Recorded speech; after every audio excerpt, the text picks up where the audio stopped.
Good evening, everyone. I'll just wait a few more seconds before we start to give people a chance to join. But like all good teachers, I will start on time. Okay, I think we can begin now. So a really warm welcome to you all. Thank you for joining us this evening. I'm Ross Furman. I'm the assistant principal at Worthing College. This isn't quite how we hope to deliver this event. We wanted to be in college. It's always nice to meet old students and do it in person, but maybe on a cold, wet January evening, maybe it helps that you are at least able to enjoy the session from the comfort of your sofas. So our purpose this evening is to inform you about all of the support we provide to students at Worthing College to help them pursue their university ambitions. We call this support programme Aspire, and we're really determined to ensure that there are no barriers to stop students from reaching as far as their talent and their commitment allow. Do please, as we're going along, use the question and answer function on the screens just to ask us questions, and we'll leave some time at the end to answer them. Thank you. Next slide, please. So we're going to try and avoid too much talking by boring professionals in suits. We're going to try and give you a chance to hear from present and past students who are much more interesting. We're particularly pleased to welcome Alex Baxter, who is going to talk to us about his journey to Oxford, and then our guest speakers, Rebecca Buxton and Lisa Whiting, who left college about 6 years ago and are going to give us a flavour of the interesting things they've been doing since they left college. And they're going to talk a little bit about philosopher queens. So there's more to follow. But first, I'm going to hand over to Stephen Foden, who's our Aspire coordinator, who really leads all of our support for students aiming to get into the competitive universities. Stephen. Thank you, Ross. Good evening, everybody, and welcome to this evening. So what we're going to do is I'm going to talk you through a little bit, about 5 minutes, to tell you all about Aspire.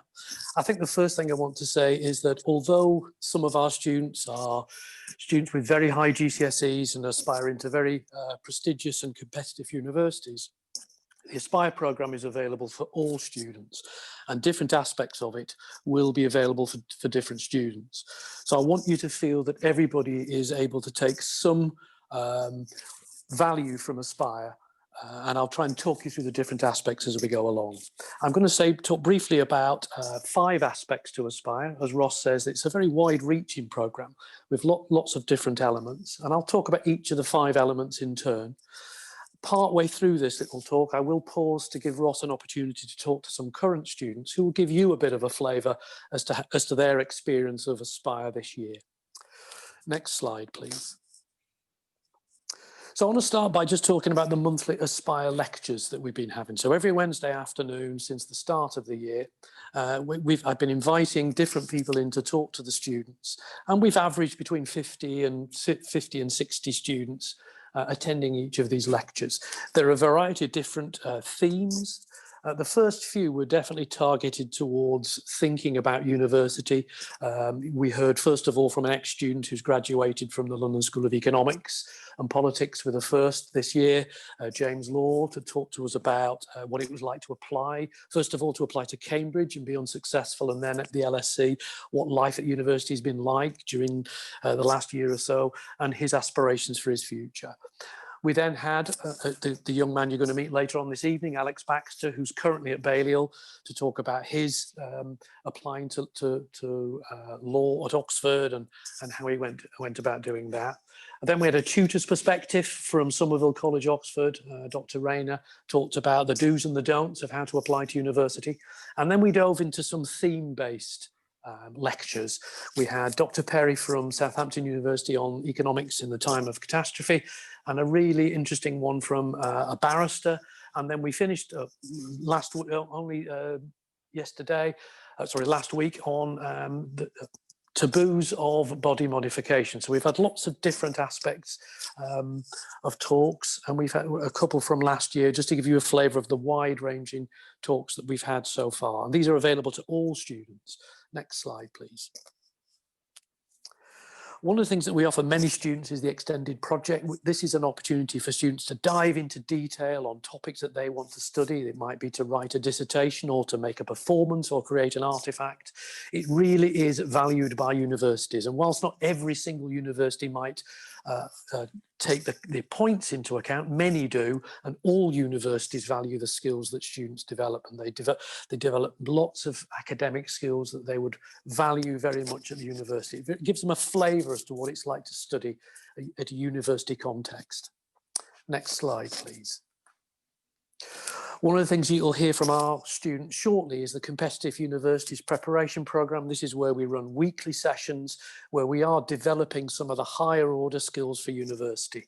So we look at thinking skills, reading skills, analysis, debate and argument, and it very much is tailored towards supporting students making some competitive applications.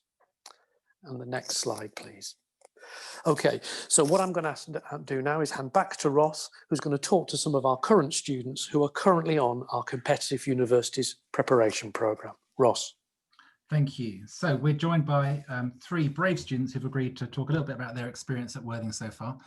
It hasn't been a particularly typical year, of course, but they've already got involved in a range of things to do with the SPIRE. So first of all, there's Sophie. I need to say Sophie Carroll because we've got 2 Sophies this evening. So Sophie, could you perhaps just introduce yourself? Tell us what you're studying at college and what your plans are for university.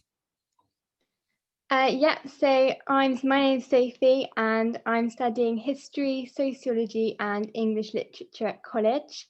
And for university, I plan to study English literature, hopefully at Cambridge, and then do a PGC in teaching. Great, thank you. And tell us you've only been with us a term so far, but tell us what activities you've been involved with so far to try and strengthen your application to university. So I've done essay competitions for Cambridge University. I've done lots of relevant work experience, so I've volunteered in libraries and schools. I also do online tutoring for English, and I've also been involved in being a student rep at college. Brilliant. And could you just give us your thoughts and your comments about your experience so far of Aspire and CUP? Yeah, so Aspire's been really supportive and CUP is the same. They're both very interlinked, and I think the lectures are really interesting because it provides you like a different outlook that you wouldn't normally get in sort of everyday college life, and it ranges in all different topics. Like Steve said, we've had medicine, we've had economics, so it really does help sort of narrow down what you might want to study at university. Perfect, thank you very much indeed. Lovely.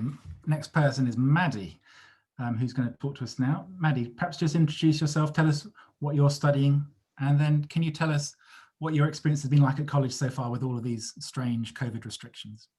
Yep, so I'm Maddie and I'm studying biology, psychology, maths and further maths. I think it's definitely been different due to the COVID situation, but the college has handled it really well. We use Microsoft Teams for online lessons, which is great. There's barely any technical difficulties.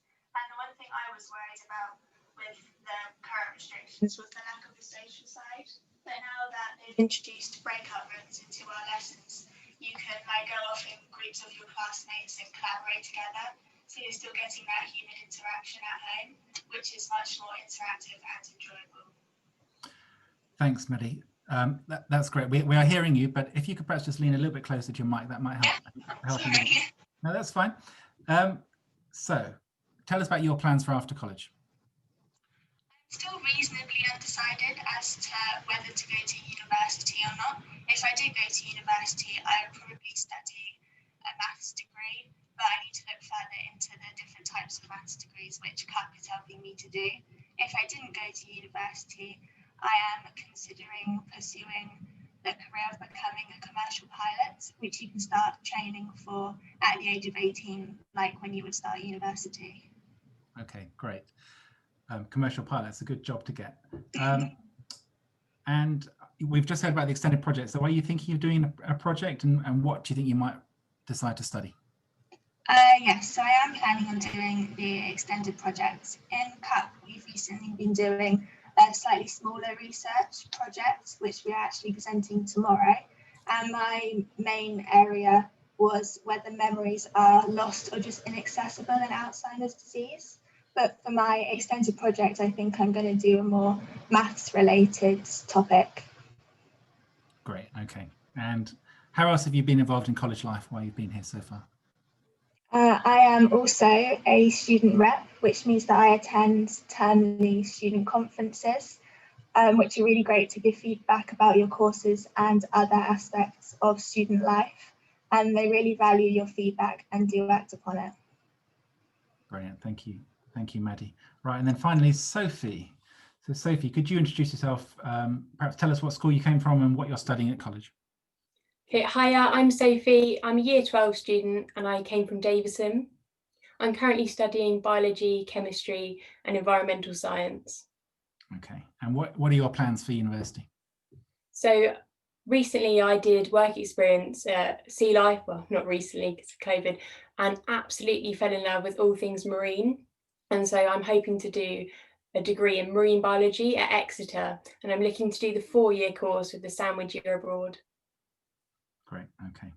And I'm sure that some of the students listening will be interested to know how you think college compares with school.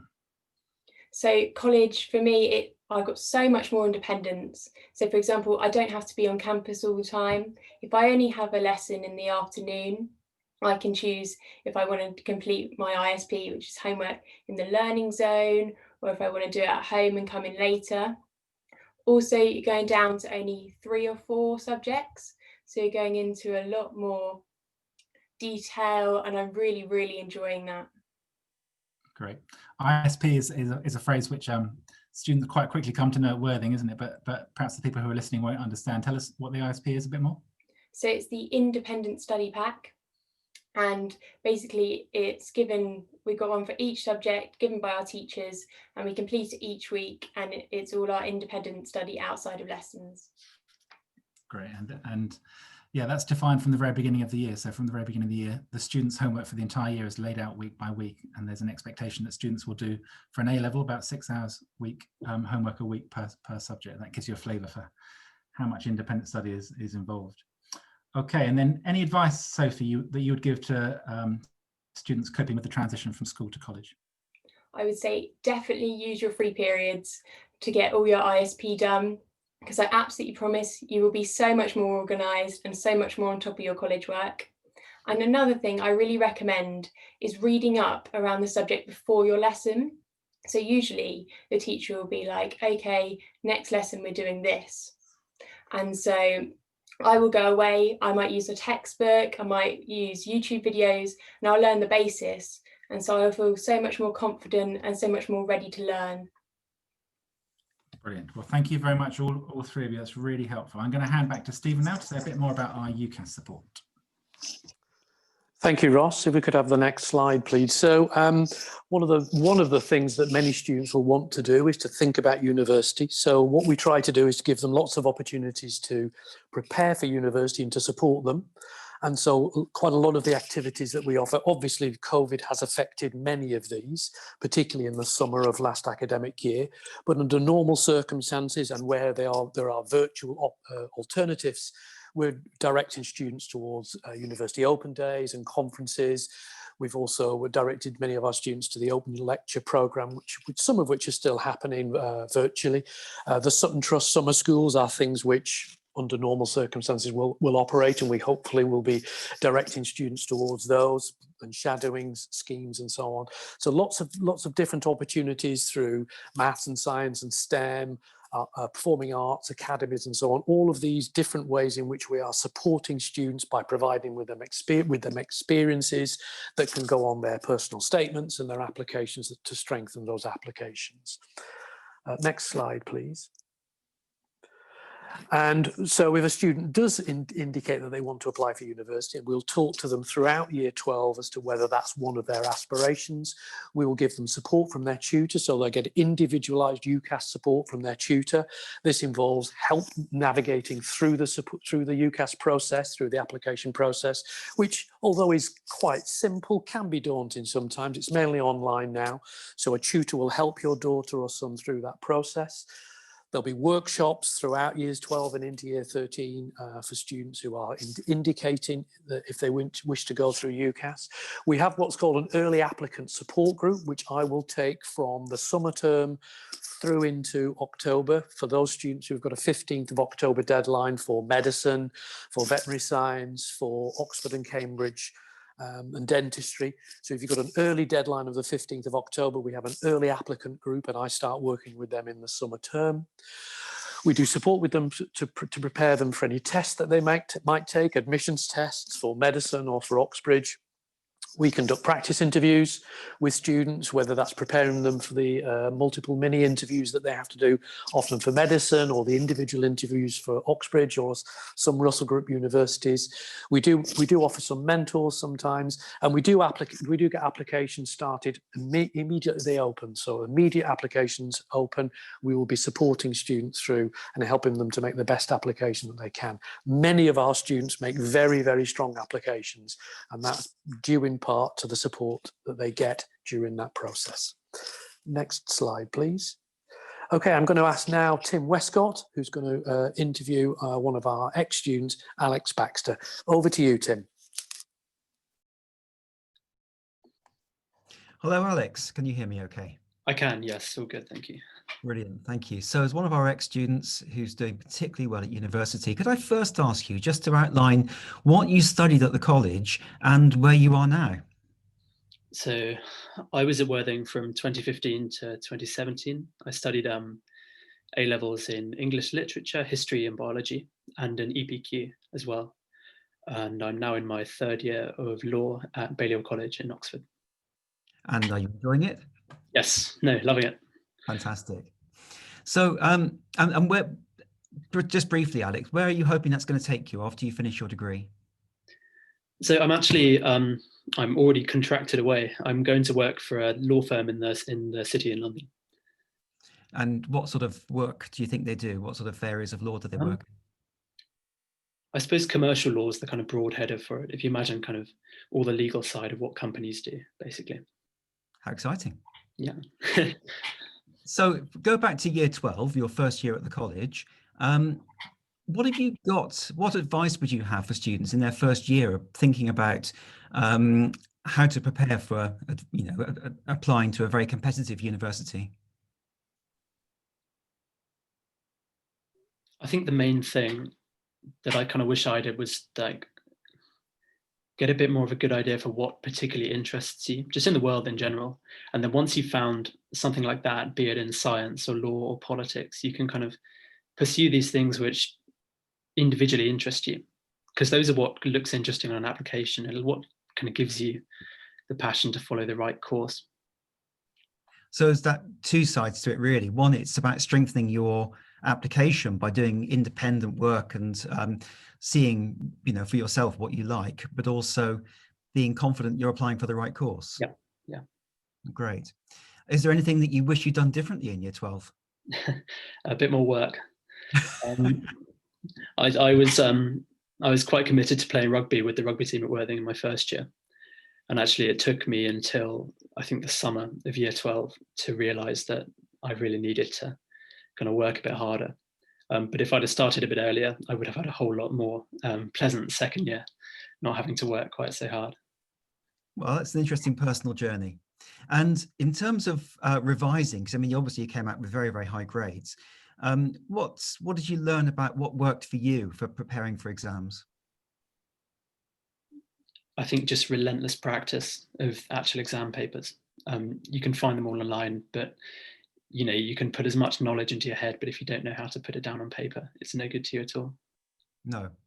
And did you sometimes give these to your teachers for feedback? And yeah, for the essay-based subjects, definitely. For things like biology, you can do them yourself from the mark scheme, but yeah. Great. So if we go to year 13 now, how did you decide which university was right for you? I think in the summer between year 12 and year 13, I just got a kind of conviction that I wanted to go to Oxford. I just saw it as the best university in the world for law. And that's what kind of drove my application to Oxford in the first place. I should probably say that I applied to Oxford in my second year of college and got rejected that year, and then applied again during my gap year and got in that time, both times with quite a lot of support from the college. So looking back, do you think you could have made a stronger application in the first year? Or Yes, I probably could have done. And that, like I said, was it would have happened if I'd have, just put a bit more work in a bit earlier, I think. Okay. Did you go to any other universities? Did you look around and sort of sample various places and go to open days? So I went to, I could name Southampton, Bristol and York, which I actually went to, but I considered universities in London and kind of across the board. And presumably they all put on quite strong open events and make themselves look quite attractive, but Oxford still shone out for you? Yeah, I think so. I mean, it's got such a reputation, it's got such a sense of prestige, and universities in general, I just thought if I can go for that, I have to. And did you apply to the specific college, or did you make an open application? Because you don't have to apply to a specific college, do you? No, I applied to Balliol directly my second time round and got in there, but it doesn't really affect the application too much. And how did you decide on that college? I found that the two tutors in law there were particular experts in the subject I was interested in law, which is the kind of philosophical sides of law. So that's one way of narrowing it, but it could be that, or it could be something as petty as, you like the gardens. So in applying, one of the first things you have to get right is your personal statement. How did you go about writing your personal statement? Now, I saw the personal statement as a kind of means of basically ticking off the things the university told me they wanted. So I went on to the pages for law on the universities, and often they'd have requirements listed for what they wanted in students. In law, it's kind of ability to reason, it's the ability to communicate, to consider new viewpoints. So I literally wrote down those checkpoints off the websites and would think about the things I'd done in college and in my extracurriculars, which kind of satisfied those areas. And if you've ticked off all the boxes for what the universities asked for, it'd be pretty harsh for them to turn you down based on that. I suppose so, but I remember interviewing you the first time I came across you, and you're very articulate, you're very good at expressing and quite complex ideas very clearly. It's quite difficult for those sorts of skills to come across on a personal statement, I think, isn't it? Did it take several drafts? Yeah, it took a long time. I worked on it sort of on and off for about a month or so, just 20 minutes here or there. And I think that's a good way to do it. It gives you enough space to realize whether the things you're saying make sense, but also, you don't panic yourself into trying to get something together over 2 days. Sure. Now, if we go to the interview, that must be quite a daunting prospect. How did you prepare for the interview? So I can give you two sides of two stories here. So on the first time round, in my second year of A-levels, I really didn't prepare very much. I thought I could kind of go in and wing it, and consequently I got rejected. The second time round, I just did as much practice as I could, got so many people to interview me and ask me so many different types of questions. Really, as you say, it's the daunting factor, which is the worst part, and the more practice you do, the less scary it gets. So can you remember anything about the interview itself, the kind of questions that you were asked? God, it's a huge mixture.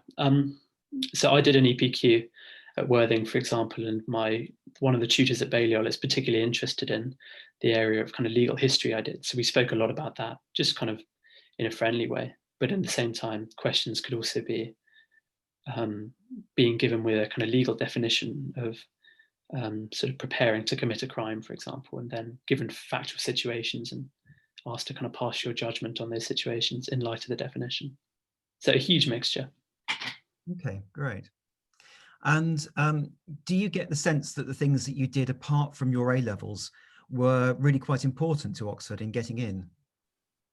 I think so. Even just kind of getting your head out the A-level textbooks can be so useful to learn kind of new ways of thinking.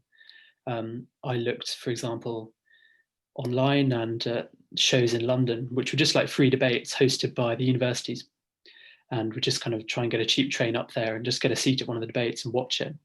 And just learning kind of new things about the world and new ways to think and to present your ideas can be so useful when it comes to going to university and into that sort of more mature learning environment.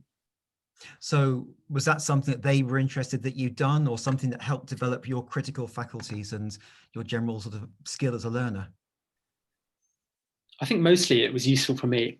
I don't know how much it affected the application. You know, I wasn't asked questions about it,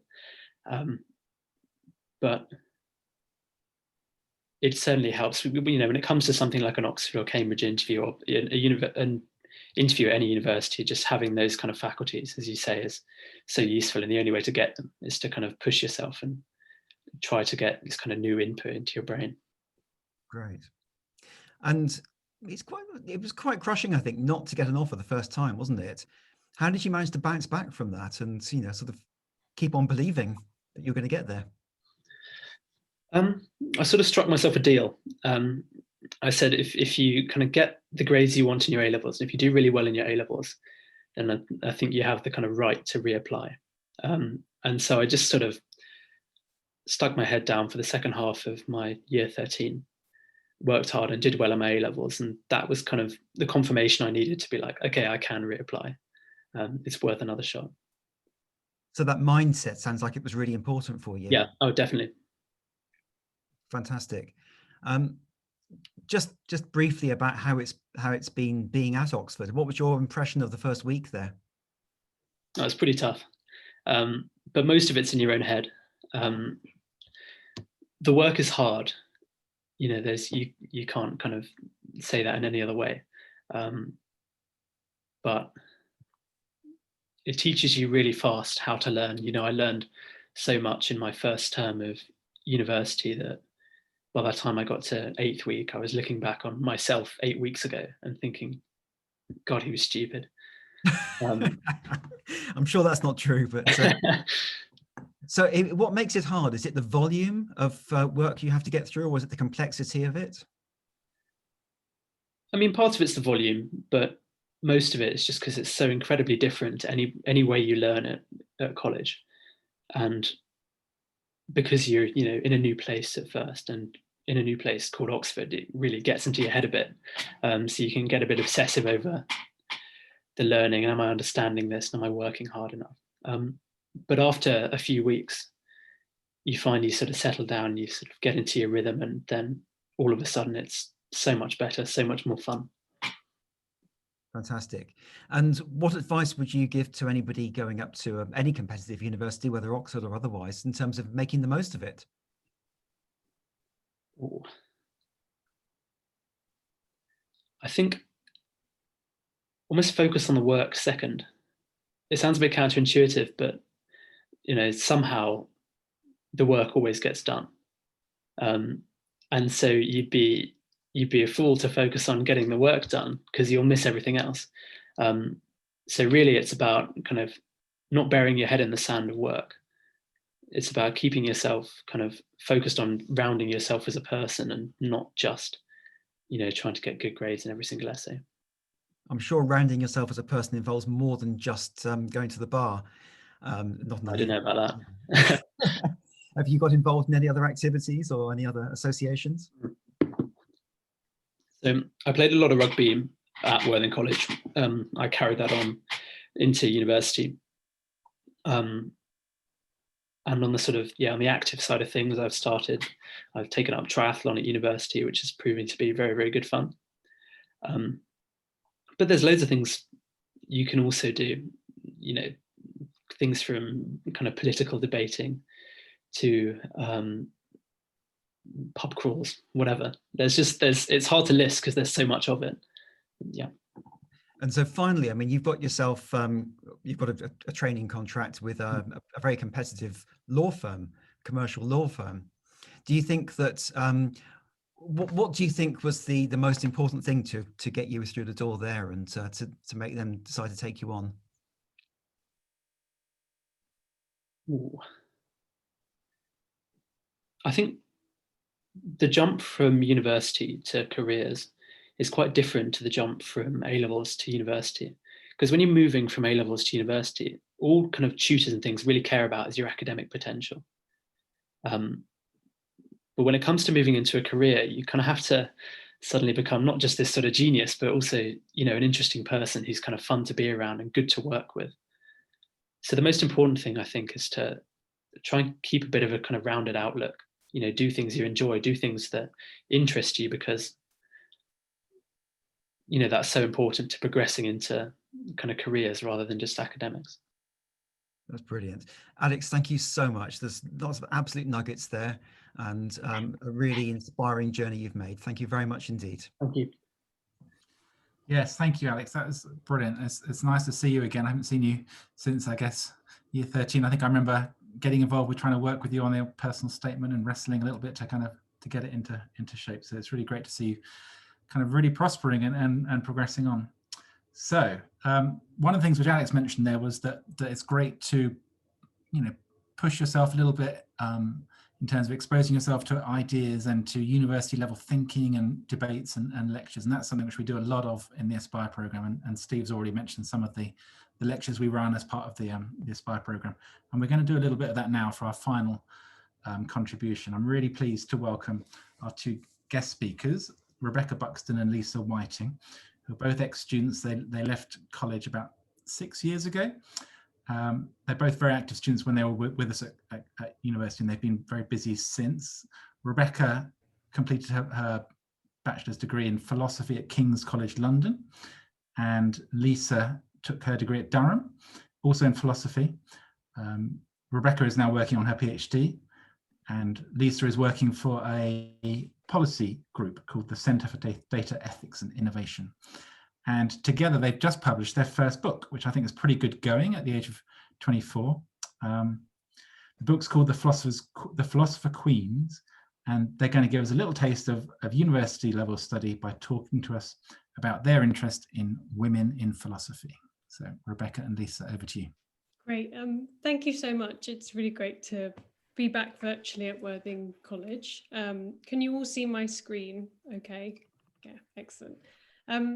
So today Lisa and I are going to talk a little bit about ourselves, our journey from Worthing to what we're doing now, and our journey for publishing this book, which has been sort of the last 2 or 3 years of our life. In doing that, we're going to cover a few different things. So we're going to talk about ourselves and talk about the position of women in academic philosophy and popular philosophy.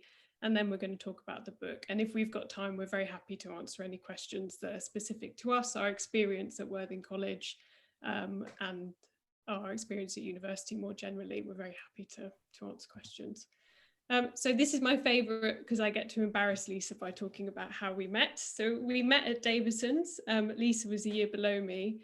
And we met in a production of The Wizard of Oz in 2010 or 2009, it must have been, where I played a scarecrow and Lisa played one of my 3 crows who had to follow me around the stage and laugh at me, I think was her main job. It's not a very glamorous role. So after that, we sort of rekindled our relationship at Worthing College, where we sort of accidentally took almost exactly the same A-levels.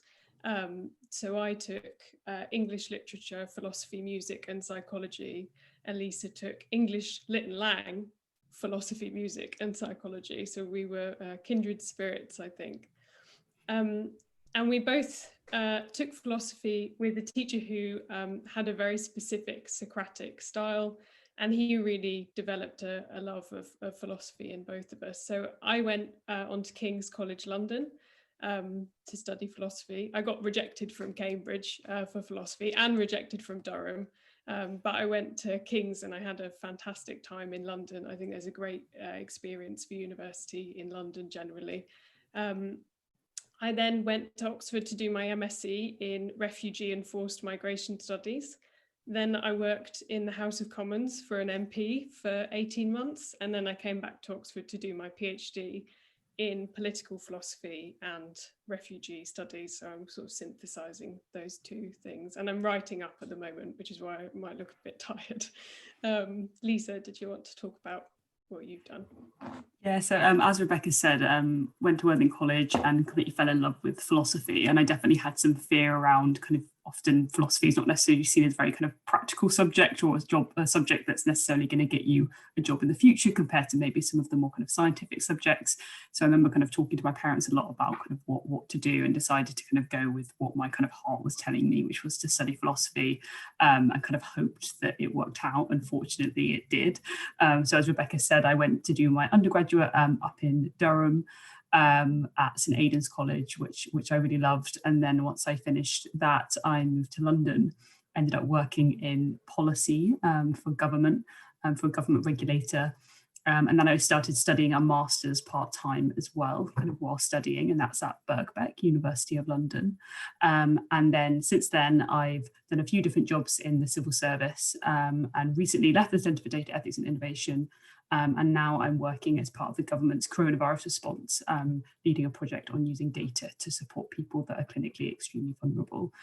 So both Rebecca and I took slightly different paths, but kind of both managed to succeed in our careers, kind of even despite our reservations about kind of philosophy as not the most practical subject. Yeah, it can be useful, I think, as both of us at least prove. So while we were at university, it became very clear to both of us that the representation of women in philosophy departments was frankly terrible. I had one philosophy lecturer who was a woman for my entire time at King's, and there weren't any women on my syllabus either. And if they were on the reading list, they were always there as supplementary material or sort of pushed into a feminism or women's studies week rather than sort of integrated into the whole curriculum. And Lisa had a similar experience. We would talk about it a lot when we rang each other while we were sort of a few hundred miles away from Durham and King's. And so we knew that philosophy wasn't necessarily a place where you would expect to find women, and they weren't stereotypically, you might think that most philosophers are men. So we wanted to do a little bit of research while we were doing the book to see how the state of women in academic philosophy more generally. And I think Lisa's going to talk a little bit to that.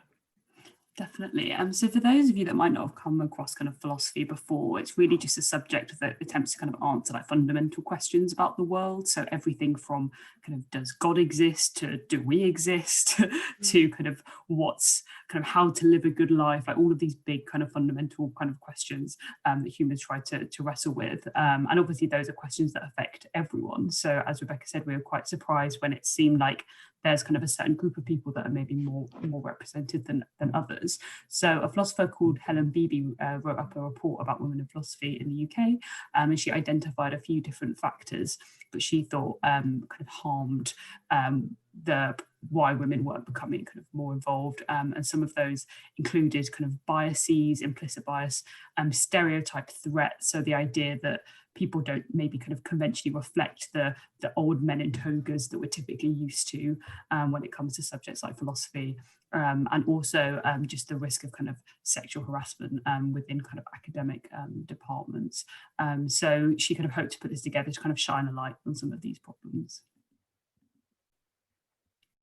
And as you'll see very quickly from this graph, there hasn't been a huge amount of improvement over the last couple of years. So the red line is the proportion of women.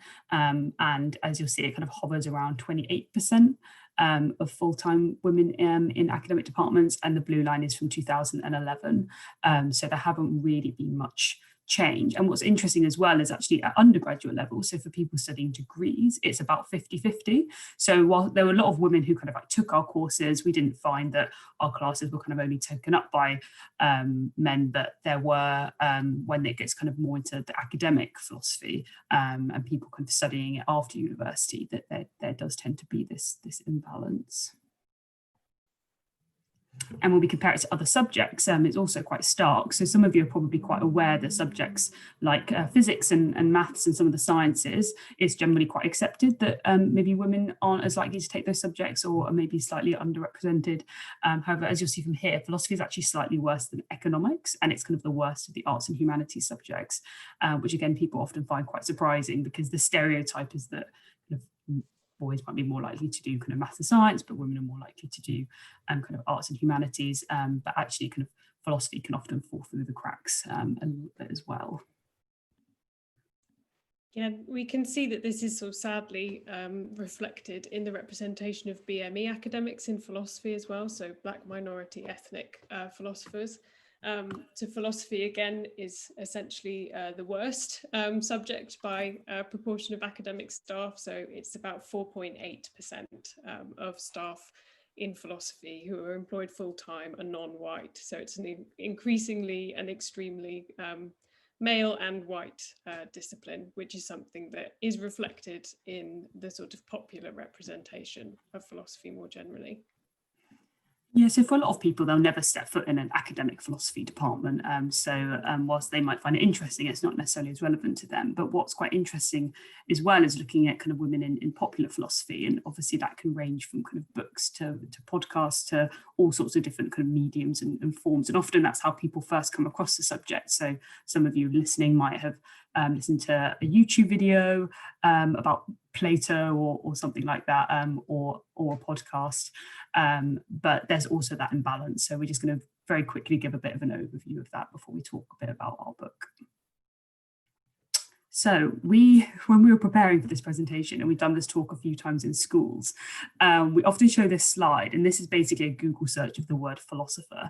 And some of you who are particularly astute might notice a certain face in the top right-hand corner of the screen, which you might be a little bit surprised to see. But the reason why we show this is essentially to show that this is what the internet kind of tells us a philosopher is. And obviously this is reflective of lots of people's kind of ideas in their heads. Like I say, you think of kind of men with beards and togas, and that's kind of what the internet kind of throws back as well. So there's quite a kind of entrenched view that this is what a philosopher looks like, and maybe if you don't look like one of these people, then maybe that's enough to kind of put you off studying certain subjects. And again, this is true for lots of different subjects. And then we come on to like podcasts, which, as we said, these are something that we love. When we were preparing for our university applications, we listened to a lot of podcasts. I think I actually mentioned a podcast in my Cambridge interview, which may or may not have hindered my my interview at the time. But these are great ways to kind of get snapshots about different interesting topics, and kind of broaden your interest a little bit outside of the kind of traditional course material. But again, like most of the people that kind of host these podcasts tend to be men, and a lot of the people kind of covered within them are as well. And the last thing is books. So the book that you can see on your screen is a book that's in many ways kind of dear to Rebecca and I's heart. So a couple of years ago, I went into a bookshop because I realised that my degree, as we mentioned, I didn't really learn about any women philosophers, and I really wanted to buy a book about them. So I went to Waterstones looking for a book, and I didn't find any books on any women philosophers, but I did find this book, which is called The Great Philosophers. And you have lots of books like this called The kind of Greatest Thinkers of History. I looked on the contents page, and perhaps slightly less surprisingly, there were no women philosophers listed. But what was also quite stark is none of the people writing any of the chapters were women either. And in a slightly kind of angry mood, I just posted on Twitter saying, I'm going to create a book called The Great Philosophers. They're all women and all written about women as well. And Rebecca, as she's kind of become in my life, is the person that was like, oh, why don't we actually do it? And she really had the kind of guts to be like, why don't we actually try and make this happen? Yeah, so this is our book.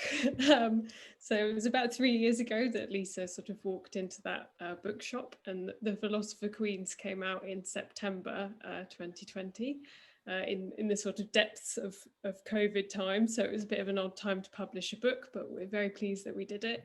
It's a book about 20 different women philosophers, entirely written by women philosophers, edited by 2 women, and our entire publishing team was also women. So very much the antithesis of the book that you've just seen.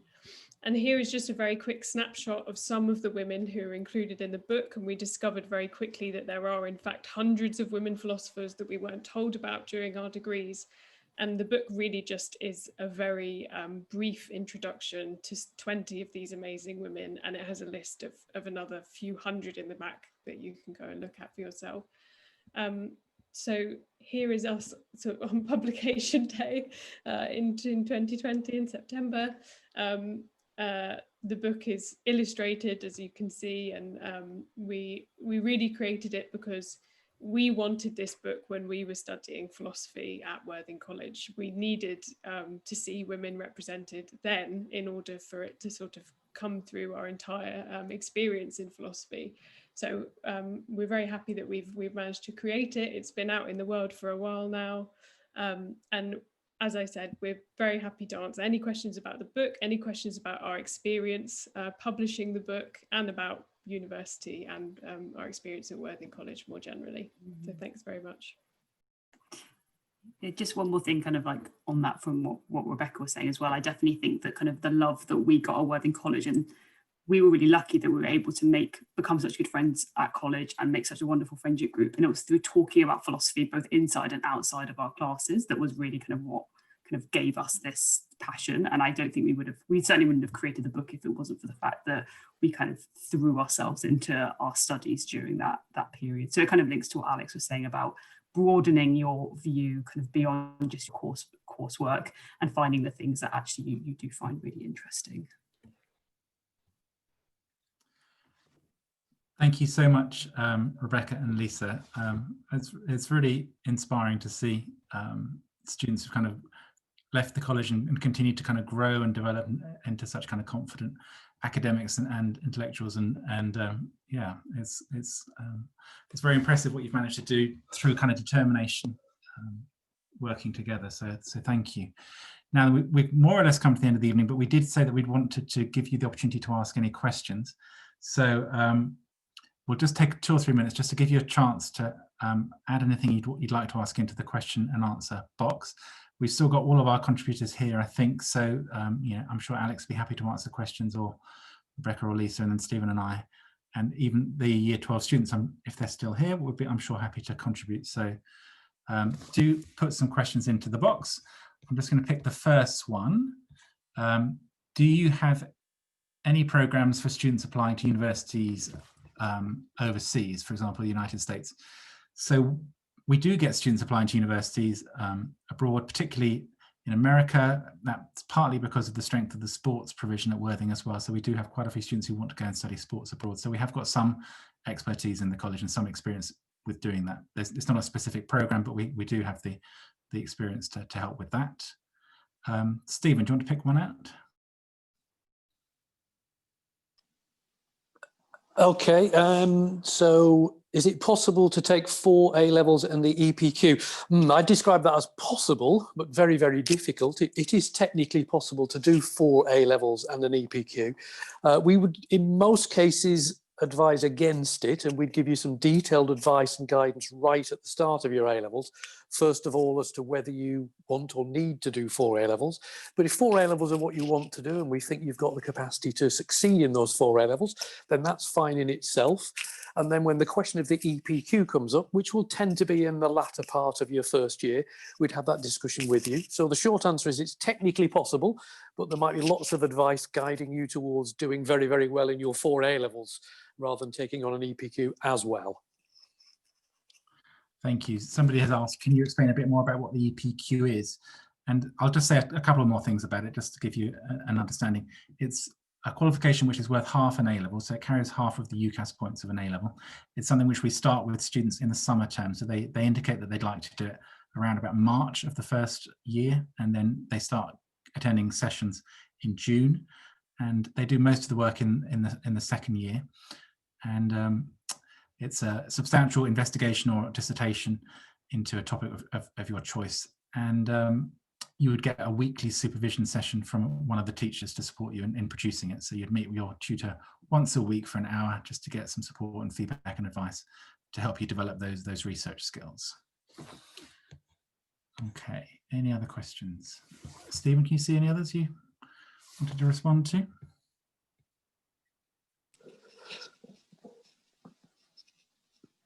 Just seeing, There was one earlier on that I answered directly, which is it possible to do the Aspire Academy and a sports academy? And I did type an answer to yes, it is possible. Again, there's the workload issue. I think you have to manage, if you're doing the sports academy alongside 3 A-levels, then again, there's a workload question, but it's definitely possible to do both of them. And there are some students who are doing both sports academy and the Aspire. So it is possible to do both alongside each other. Okay, there's a question there which I was concerned was going to come up, and it has come up, which is, does Worthing still offer philosophy? And I'm sure that Lisa and Rebecca are shaking their heads sadly, because unfortunately we did discontinue that a few years ago. The teacher that so inspired Rebecca and Lisa moved on, and we didn't feel like the student numbers at the time supported carrying it on, but I do feel re-inspired. So I think that's perhaps something which we do need to think about again at the college. There's a question for Lisa and Rebecca, which is, did you always want to work on a project together, or was the inspiration the need to see more women in philosophy? That's such a good question. I can't say that we probably ever necessarily envisaged that this is something that we do, although the fact that we've been such good friends for so long, I think indicated that we probably would make pretty good partners for a project like this. As Rebecca said, we'd often talk about these things anyway, so it seemed like a bit of a no-brainer to do it together. Right, okay. I'm not seeing any more other questions crop up. And we did say we'd finish at 7:15, which we've just slightly overrun. So just to finish up, I thank you all very much for attending. I hope you found it interesting and useful. And a huge thanks to all of the contributors, the visiting or the revisiting speakers from previous years. And we're really grateful for all your contributions. Hope you found the event useful, and if you've got any further questions, do just get in touch with the college and I'm sure we can help. Thank you very much indeed.